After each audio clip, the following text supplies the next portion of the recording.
Gracias.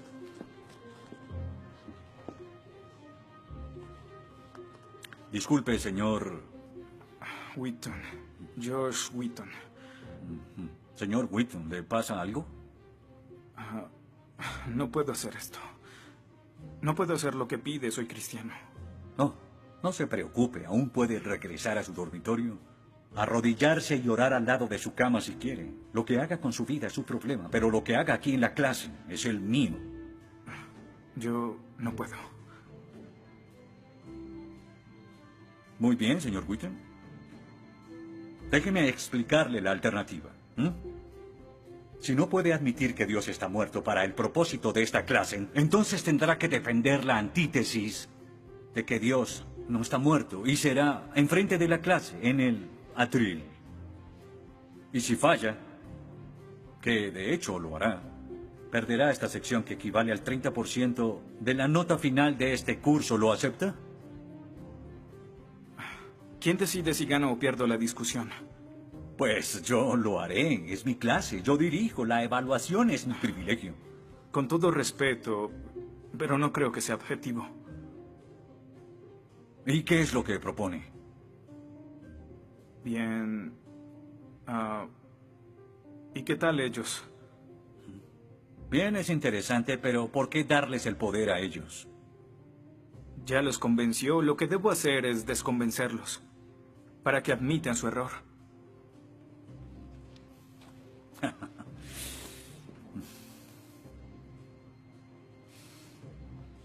Bien. Señor Wheaton, tendrá 3 sesiones los últimos 20 minutos de las próximas 3 clases para que exponga su punto. Le prometo que haré las menores interrupciones posibles. Puede pedir lo que quiera en la clase, pero no le daré más tiempo. Los ateos dicen que nadie puede probar la existencia de Dios. Y tienen razón. Pero yo digo que nadie puede refutar que Dios existe.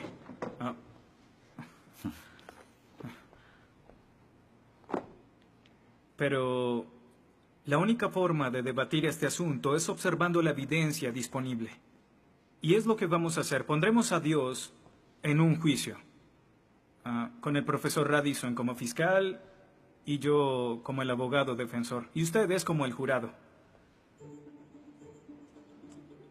La mayoría de cosmólogos están de acuerdo con que el universo empezó hace 13.7 billones de años en un evento conocido como la Gran Explosión.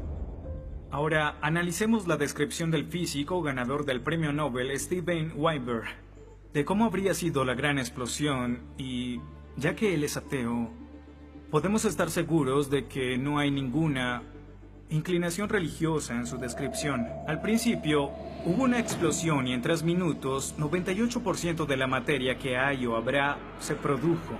El universo apareció. Por 2500 años, la mayoría de científicos estuvieron de acuerdo con Aristóteles, con la idea de que el universo siempre ha existido sin inicio o final. Pero la Biblia no está de acuerdo. En 1920, el astrónomo belga Georges Lemaitre, teísta, que de hecho... ¿Qué es un teísta? Un teísta es alguien que cree en la existencia de Dios. Dijo que todo el universo saltó a la existencia en un billonésimo de segundo. De la nada, en un inimaginable destello de luz. Así es como esperaría que el universo respondiera si Dios hubiera dado la instrucción en Génesis 1:3 que exista la luz. En otras palabras, el origen del universo apareció como se esperaría después de leer Génesis y por 2500 años. La Biblia tiene razón y la ciencia está equivocada. Todo apunta a un Dios que lo creó. Verán, en el mundo real no se ven cosas que se salgan de la nada, pero los ateos quieren hacer una excepción en esta regla. Específicamente en el universo y... Pero en su libro El espejismo de Dios, Richard Dawkins dice que si me dices que Dios creó el universo, entonces tengo el derecho a preguntar quién creó a Dios. La pregunta de Dawkins solo tiene sentido en términos de un Dios que ha sido creado. No tiene sentido en términos de un Dios no creado. que es la clase de Dios en el que creen, incluso dejando a Dios fuera de la ecuación, tengo el derecho de devolverle la pregunta al señor Dawkins y decir, si el universo te creó, ¿quién creó el universo? Ven, tanto teístas como ateos están agobiados por contestar la misma pregunta de cómo iniciaron las cosas. Lo que espero que entiendan de esto es que no hay que cometer suicidio intelectual para creer en un creador tras la creación, y en la medida que descarten a Dios, se verán obligados a encontrar una increíble explicación de cómo las cosas iniciaron.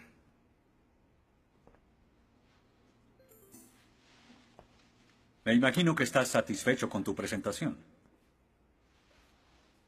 Veo que astutamente evadiste el hecho de que Stephen Hawking, el científico más famoso del mundo y no es teísta, recientemente estuvo a favor de un universo autodiseñado.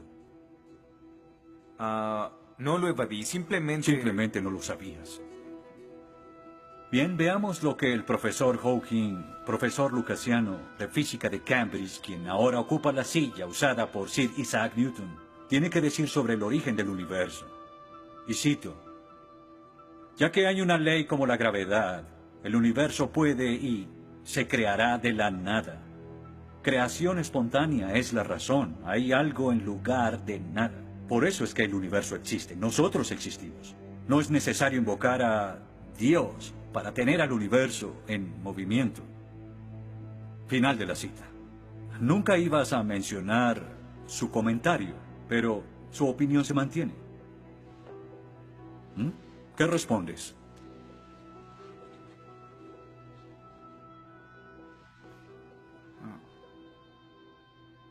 No sé.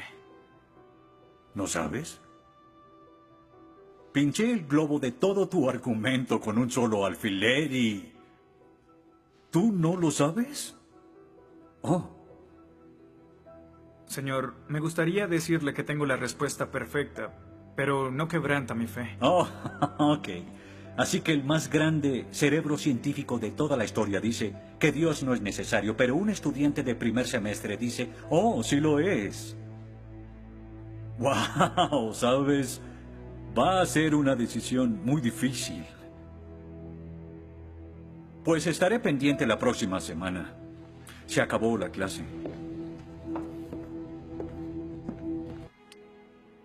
Gracias a una ley como la gravedad, el universo puede y se creará de la nada. Y para ser honesto, no sabía cómo refutarlo.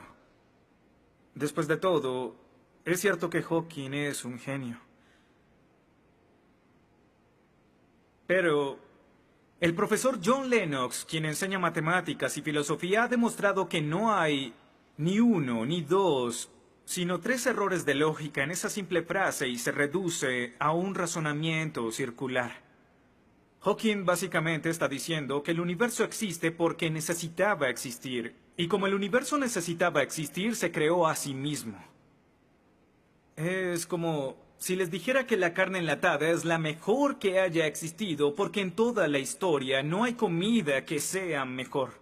Quizá me vean extraño y les digo que nunca he probado nada más. Y tienen razón, lo estoy ratificando. Pero cuando Hawking afirma que el universo se creó a sí mismo porque así debía ser, y luego dice que tiene una explicación de cómo y por qué fue creado, no reconocemos que está haciendo lo mismo. Pero así es. Continuando con Lennox, sandeces se quedan en sandeces, aunque sean dichas por un famoso científico. Y el público asuma que son declaraciones de la ciencia. Este es el tope de la arrogancia. ¿Me estás diciendo que tú, un estudiante, afirma que Stephen Hawking está mal? No. Lo que digo es que John Lennox, profesor de matemáticas y filosofía, encontró que las razones del profesor Hawking son incorrectas. Y si no soporta mi desacuerdo con Hawking, le sugiero que vaya a la página 5 de su libro, en donde insiste en que la filosofía está muerta. Y si está tan seguro de la infalibilidad de Hawking y la filosofía realmente está muerta, entonces no hay necesidad de esta clase. El mal. Se dice que el mal es el arma más potente del ateísmo contra la fe cristiana. Después de todo, la existencia del mal nos lleva a una pregunta. ¿Y si Dios es tan bueno y tan poderoso, ¿por qué permite que el mal exista? La respuesta a esto es muy simple. Libre albedrío. Dios permite que el mal exista por el libre albedrío. Desde el punto de vista cristiano, Dios tolera el mal en este mundo por un tiempo para que un día todos los que eligieron amarlo estén con Él en el cielo, apartados del mal, pero con el libre albedrío intacto. En otras palabras, la intención de Dios con el mal es destruirlo un día. Oh, qué conveniente. Un día me desharé de todo el mal del mundo, pero hasta ese momento tendrán que lidiar con las guerras, holocaustos, tsunamis, pobreza, hambruna y sida. Que se diviertan. Luego nos enseñará sobre el absolutismo moral. ¿Pero por qué no? El profesor Radisson, quien claramente es ateo, no cree en absolutismo moral, pero en su programa dice que planea hacernos un examen en la última semana. Apuesto a que si consigo una A en el examen haciendo trampa, inmediatamente empezará a sonar como un cristiano insistiendo que está mal hacerlo. ¿Y qué base tendría él? Si el propósito de mis acciones es lograr el éxito, entonces, ¿por qué no podría hacerlo?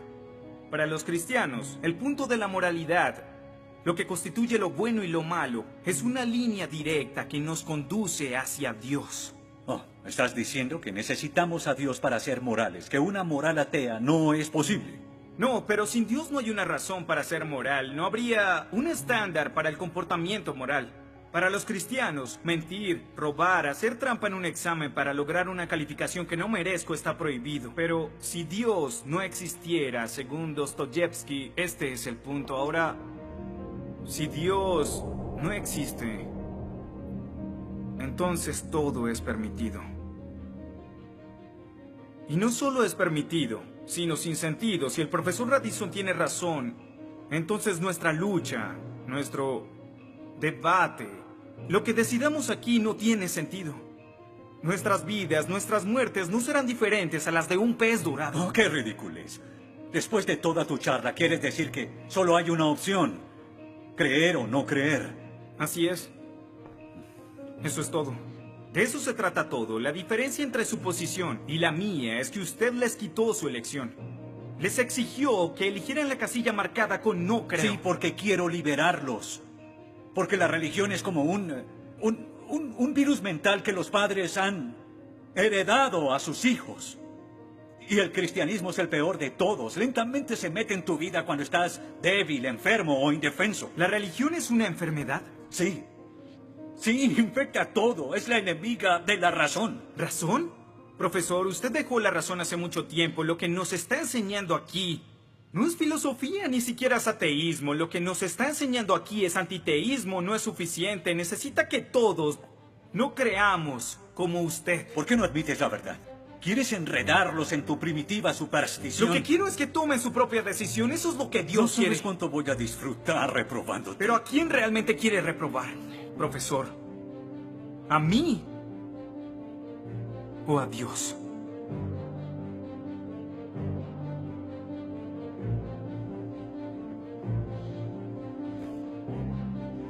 ¿Odia a Dios? Ni siquiera es una pregunta. Ok. ¿Por qué odia a Dios? Esto es ridículo. ¿Por qué odia a Dios? Responda la pregunta. ¿Ha visto la ciencia y los argumentos? La ciencia avala su existencia, conoce la verdad. ¿Por qué lo odia? ¿Por qué? Esta es una pregunta simple, profesor. ¿Por qué odia a Dios? Porque Él me quitó todo lo que era importante para mí. Sí, yo odio a Dios. Todo lo que siento por Él es odio.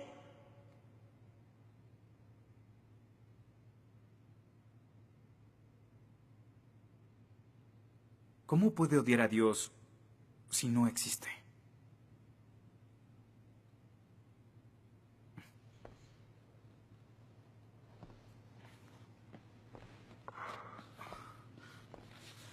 No probaste nada. Quizá no.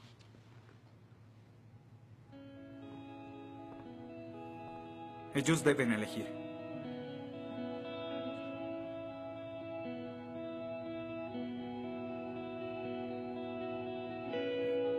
¿Está Dios muerto?